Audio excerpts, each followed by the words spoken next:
ভিডিঅ'লৈ স্বাগতম জনাইছো। আজিৰ টপিকটো যিহেতু বৰ্তমান সময়ছোৱাত প্ৰান্তে প্ৰান্তে প্ৰতিবাদ কাৰ্যসূচী দেখিবলৈ পোৱা গৈছে। সকলোবোৰ ছাত্ৰ ছাত্ৰী কিছুমান ঠাইত আকৌ ছাত্ৰীবিলাকে কেৱল আৰু কিছু কিছু ঠাইত ছাত্ৰ ছাত্ৰী দুয়ো মিলি এই প্ৰতিবাদ কৰিবলৈ পথত ওলাই আহিছে। তেওঁলোকক স্কুটি লাগে আৰু মোমায়েকৰ পৰা তেওঁলোকে 60% স্কুটি পাবৰ বাবে তেওঁলোকে আশা কৰি এই কাৰ্যসূচী অৰ্থাৎ প্ৰতিবাদ কাৰ্যসূচীটো আৰম্ভ কৰিছে। উই ৱেন জাষ্টিছ বুলি তেওঁলোকে ওলাই আহিছে।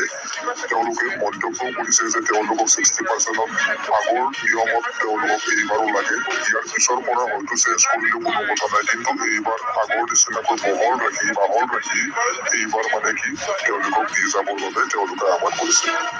কিন্তু চাব লাগিব যে আমাৰ CM ছাৰে কি মন্তব্য দিছিলে। কিছুদিন আগতে আমি এটা ভিডিঅ' আপলোড কৰিছিলো যে এই ট্ৰেণ্ডিঙৰ ৰিলেটেড তেওঁৱে এটা মন্তব্য কৰিছিলে যে সেই মন্তব্যত আগবঢ়াইছিল যে এইবাৰ ভাগিনীসকলক তেওঁ 80%হে স্কুটি প্ৰদান কৰিব আৰু এইখিনি কথা কৈছে যে অসম চৰকাৰে বিভিন্ন ধৰণৰ আঁচনিৰ বাবে চাৰিওফালে তেওঁলোকে কৰিব পৰা ক্ষমতা নাই বুলি কৈছে। আৰু ইয়াৰ লগতে প্ৰজ্ঞান ভাৰতী আঁচনি স্কুটিৰ সলনি অৰ্থাৎ স্কুটি চিম যিটো আছিল সেইটো আগৰ নিচিনাকৈ যাই থাকিব, কিন্তু 80% সলনি কৰি দিব আৰু লগতে নিযুত মইনা আঁচনি সকলোকে দিব বুলি কৈছে।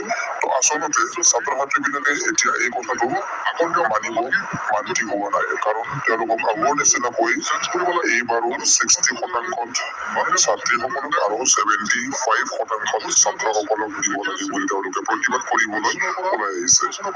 এই সন্দৰ্ভত কিন্তু বৰ্তমানলৈ আৰু CM ছাৰে নতুনকৈ পোষ্ট আপলোড কৰা নাই, যিহেতু তেওঁ স্পষ্টভাৱে ডিক্লেয়াৰ কৰি দিছে যে 80% পাব আৰু তাৰ তলৰ ছাত্ৰ ছাত্ৰীবিলাকে নিযুত মইনা আঁচনিৰ লগতে আৰু কেইবাটাও আঁচনি বা স্কলাৰশ্বিপ তেওঁলোকে লাভ কৰিব বুলি কৈছিলে। কিন্তু লক্ষণীয় হৈ পৰিব যে নতুনকৈ যদি কিবা আঁচনি আহে বা স্কুটিক ৰিলেটেড স্কুটিৰ যিটো মানে কি আঁচনি আছে, এই আঁচনিটো যদিহে কমাই দিয়ে অৰ্থাৎ 60% আগৰ নিচিনাকৈ যদি কৰি দিয়ে তেনেহলে সকলোৰে হয়তো ভাল হ'ব আৰু আশা কৰিছো কি হয় সেইটো সময়ে বুজাব।